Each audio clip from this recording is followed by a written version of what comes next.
This barren world, filled with ash and dust, is not much different from a sea of blood. Those in its depths fight to survive. The strongest will emerge stronger and prosper as a result, while the weakest are consumed and become part of the strong. The constant pursuit of purpose and power at the expense of others inherently dictates these bound creatures to prey upon one another, resulting in a self-perpetuating cycle of conflict and violence. But it is natural, as that is the way things are in this cruel, uncaring world. Everything comes at the cost of something else. That's why no world can exist without sacrifice. The endless cycle of killing and the tireless exertion of fighting to live another day that exists in Hueco Mundo will not cease until there is change. As for the inhabitants that strongly oppose such intended nature, they must commit to requisite sacrifices to get what they're seeking. Otherwise, there would be no progress in their endeavor for peace. Diverging from the standpoint of the rest of the world, we find an unusually civil Vasto Lorde-class Hollow sickened and disheartened by the surrounding bloodshed. Searching for hope amid the bleak reality before her, she made a sacrifice to follow Aizen and fight for his cause, if it meant bringing an end to the conflicts within Hueco Mundo. An Arrancar boasting an image of discipline, morale, and resolve, she would use her considerable power only out of duty for those she is completely loyal to, her Lord Aizen and her subordinates, Apache, Mila Rose, and Sun Sun. Contrary to the other members of the Espada, she demonstrates genuine care for her Fracción. It has since been shown that she takes the position of a compassionate, nurturing figure for the girls she has taken under her wing, appropriately fitting the possible symbolic void from the hollow hole in her womb. The aesthetic qualities concealed under her top, in the same way, can be interpreted as a visual metaphor. The remnant of her hollow mask, a bottom-half face mask with plates that extend to her chest, may come to symbolize femininity, new maternal identifications, and the refusal to consume others for personal gain, or maybe. No, I just wanted to see titties. Also in view is her Espada tattoo, a numerical ranking based on spiritual pressure, located on the left side of her right breast. She is the Tres Espada, Tier Harribel. The strongest female Arrancar to pledge loyalty to Aizen, she conducts herself in a solemn and deeply dignified manner. Usually speaking in a tone of sternness and reason, she doesn't tolerate disrespect in any form to those she has put her faith in, including herself, returning only a cold stare and voicing disapproval against their unacceptable behavior. This has been seen when she took offense to her opponent's mistaken view of her strength, when she had yet to fully display anywhere near her true power. And, as much as one would expect, allies weren't treated any differently in the matter if they spoke with insolence about Aizen. At the Espada meeting, she criticized the 5th Espada for not properly listening to Aizen's message about the intruders, and soon after met his taunt about her being scared with a cold-eyed stare. In the anime, she reacted with a stronger, more aggravated response. But, unfortunately, the change in adaptation was just as quickly interrupted before things had a chance to escalate.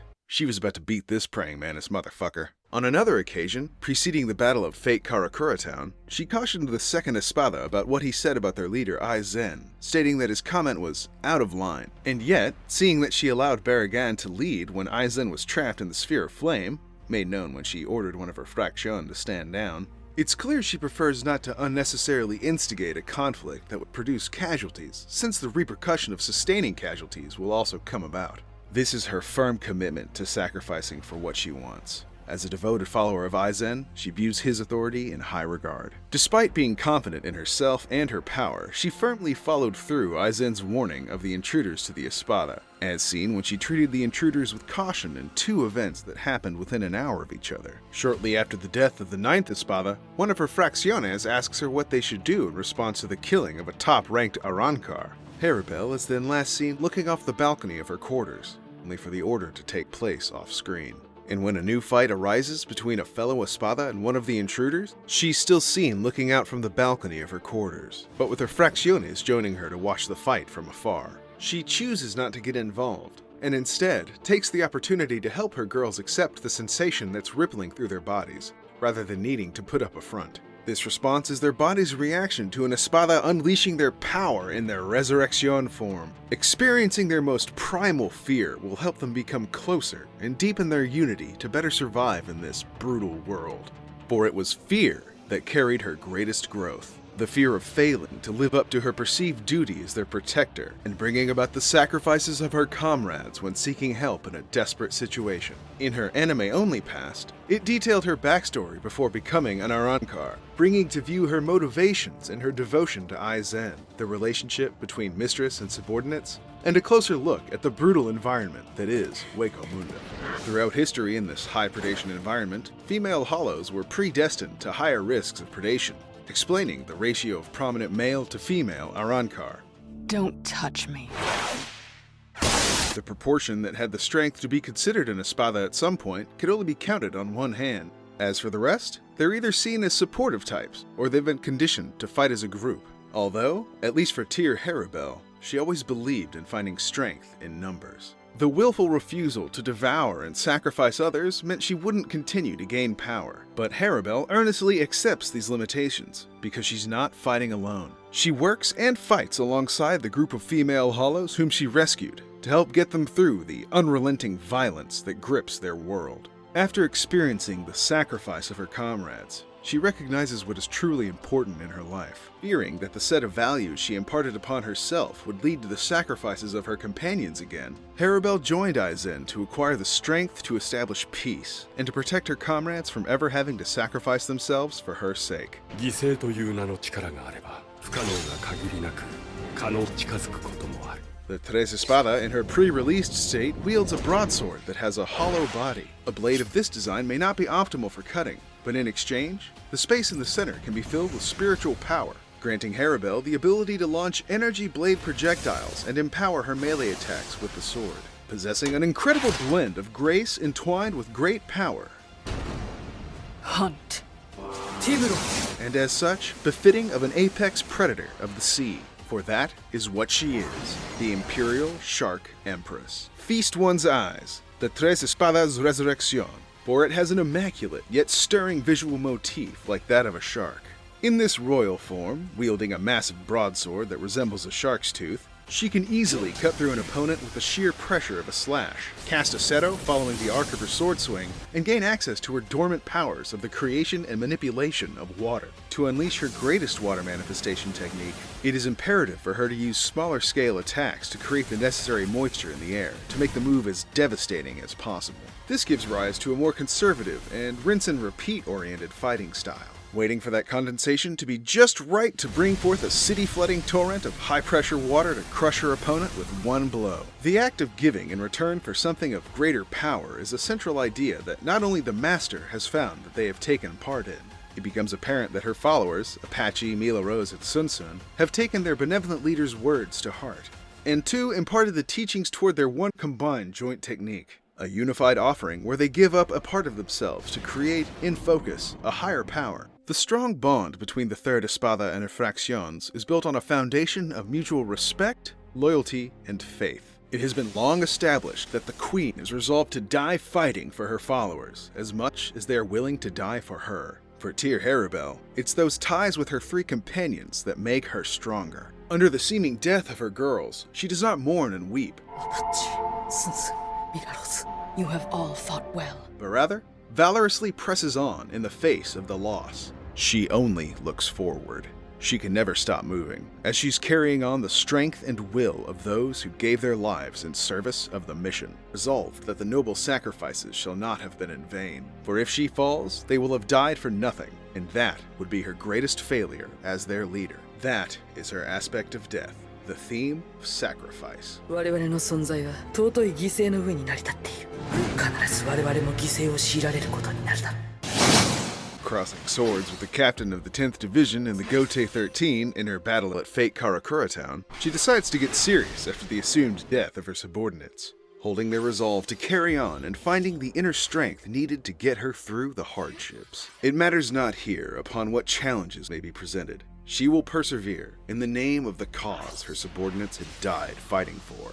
That is how she will honor their sacrifices. Hitsugaya finds himself pushed back by the sudden shift in her manner of attack, having gone from taking things slow to unleashing relentless aggression. Upon entering her resurrection, she immediately attempts to finish her opponent as quickly as possible, with the intent of taking on the person who took the lives of her subordinates. The sinking of the ice dragon gave her conclusive reasons to believe that he had been dispatched. As Haribel was about to readily confront the Captain Commander, she timely reacted to a sneak attack from the captain she thought had sunk to the bottom of the sea. Continuing their fight of attrition, it seems the ice dragon that was deemed the strongest of all ice element Zanpakuto and the shark that has total control over water in the atmosphere have reached an impasse. Haribel melts his ice attacks before he can freeze her, and regardless, would break free of being frozen within seconds. And at the opposite end, Hitsugaya is able to freeze her directed torrents of water before she can strike him. Although being long at a standstill, the fight again began to make headway in favor of Haribel. She did not feel pressured by him even a single time,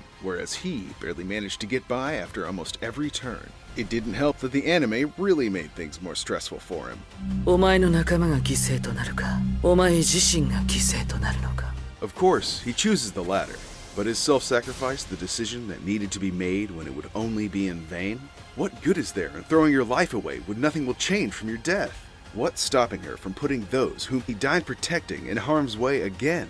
They'll still be vulnerable to attack, and with him gone, the great white shark is free to do anything. He knows this. But as their leader and as captain of the 10th Division, he sees it as his responsibility to protect his comrades and is willing to put the lives of those he wants to protect before his own. Realizing that they're both aiming for the environment to be filled with moisture so that they can finish the other with their ultimate attack, Hitsugaya decides to take advantage of his ability to control the weather before she gets the chance to be able to use her special technique. After successfully freezing her solid with his Frozen Heaven 100-flower funeral technique, he apologizes that he's not going to let her avenge her underlings. For once all 100 flowers have bloomed, she will die. And she's free. Haribel took Hitsugaya's strongest attack and came out unfazed, although she's the only one of the top 3 Espada that had to be rescued. Just like Haribel had a backup to momentarily aid her escape, likewise, Hitsugaya had the help of 2 allies named Lisa and Hiyori join the fight against her. Outnumbered 3-1, but not overpowered, the Tres Espada stands strong and remains undamaged throughout the battle. Even the combined efforts of a captain-level Shinigami and 2 lieutenant-level Vizards could not put a scratch on her. Aizen. It's only due to the arrival of Aizen, where he himself cuts her down, that she falls, failing to live up to his expectations. With the deaths of both the Primera and Segunda Espadas, Aizen deemed the third Espada to be of no more use, believing he could accomplish more alone than with Haribel, as it appeared she wasn't strong enough to fight for him. This scene is very reminiscent of the time Aizen had intervened in her past affair, but instead of saving her, he is ending her. She finds herself confused and shocked at this unforeseen development. What a twist! Tier Harribel believed that she was fighting for something larger than herself, a sacrifice worth making, a cause that she trusted. Upon hearing that they never mattered to Aizen's cause, she dropped her stern demeanor and retaliated with unforgiving rage. Aizen! For he had committed the greatest, most damaging betrayal of her ideology, making those who fought for him die in vain. But for him, Aizen only came to be more irritated that he had to use his sword twice on her. They all failed. To demand anything further from them would achieve nothing, and for that reason, he discards his last piece of no value, not even worth being considered a sacrifice for him. Following in the wake of Aizen's defeat, we discover Haribel's fractions that were near death had begged Orihime to save their mistress's life, and were then allowed to return to Hueco Mundo, since you know they were the nicer ones. In view of the absence of a strong and lasting authority in Hueco Mundo, Apache, Mila Rose, and Sunsun believed that their mistress should take up the reins as a competent, benevolent ruler for their world, since it would not be long before the violent conflicts arise once again. But Haribel disagreed, stating, "An individual chosen only for their power will not bring lasting peace to this place. And all which it truly needed is for neutrality to be the renewed direction of progress for Hollows. At some point, she had to make a sacrifice and become the ruler, or else what she desires will be the sacrifice." During that time, some things happened, and eventually she shared her status as Queen of Hueco Mundo with the other, amiable, former Third Espada, Nell. Yeah, I really like the number 3. Like, I really, really like it. And I really like sharks. Alrighty, how do you feel about Tier Harribel? Give me your thoughts, opinions, and criticisms of her down in the comments. I'd love to hear what you think of her.